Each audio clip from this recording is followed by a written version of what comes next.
We have decided with only one sentence, that is sentence of death. That is sentence of death. International crime tribunal Bangladesh ने पूर्व प्रधानमंत्री शेख हसीना को मौत की सजा सुनाई। इस फैसले को लेकर बांग्लादेश में स्थिति तनावपूर्ण है, जिसको देखते हुए बांग्लादेश की अंतरिम सरकार ने देशवासियों से संयम बरतने की अपील की है। ऐसे में सवाल उठ रहा है कि निर्वासित होकर भारत में रह रही शेख हसीना के पास अब क्या विकल्प बचा है।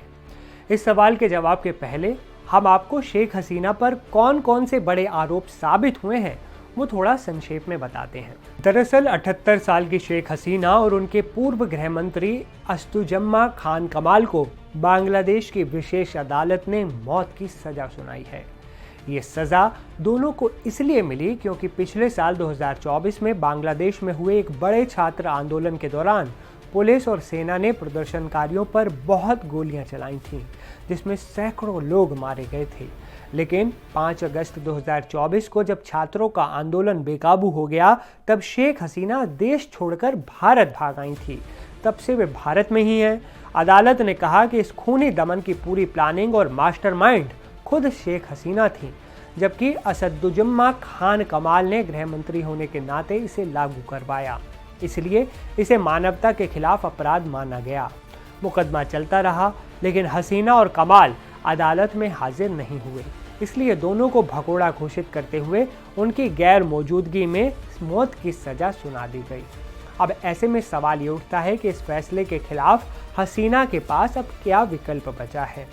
पहला विकल्प तो ये है कि वो इस फैसले के खिलाफ अपील करें, लेकिन हसीना की मुश्किल ये है कि इस फैसले के खिलाफ वो तब अपील नहीं कर सकती जब तक वो फैसले के 30 दिनों के भीतर सरेंडर नहीं कर देती या उनकी गिरफ्तारी नहीं हो जाती।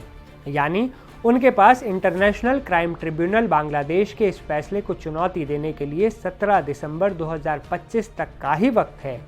अगर शेख हसीना इस तारीख तक बांग्लादेश के किसी कोर्ट में सरेंडर नहीं करती या गिरफ्तारी नहीं देती, तो अपील का कानूनी अधिकार अपने आप समाप्त हो जाएगा। हालांकि जिस तरह बांग्लादेश में माहौल है, आवामी लीग के नेताओं को चुन चुनकर निशाना बनाया जा रहा है, उसको लेकर शेख हसीना ने खुद इस फैसले को गलत बताते हुए कहा है कि ये फैसला एक गैर अधिकृत न्यायाधिकरण द्वारा दिया गया है, जिसकी स्थापना और अध्यक्षता की एक अनिर्वाचित सरकार द्वारा की गई है, जिसके पास कोई लोकतांत्रिक जनादेश भी नहीं है। हसीना के इस बयान से ये साफ होता है कि वो विकल्प नंबर 1 को तो नहीं चुन रही हैं। ऐसे में उनके पास विकल्प नंबर 2 ये है कि वो भारत में ही बनी रहें और भारत सरकार से उम्मीद करें कि वो उन्हें किसी हाल में बांग्लादेश को न सौंपे। हालांकि बांग्लादेश की अंतरिम सरकार ने सोमवार को शेख हसीना और पूर्व गृह मंत्री असदुज्जमा खान कमाल को तुरंत बांग्लादेश को सौंपने का भारत से आग्रह किया।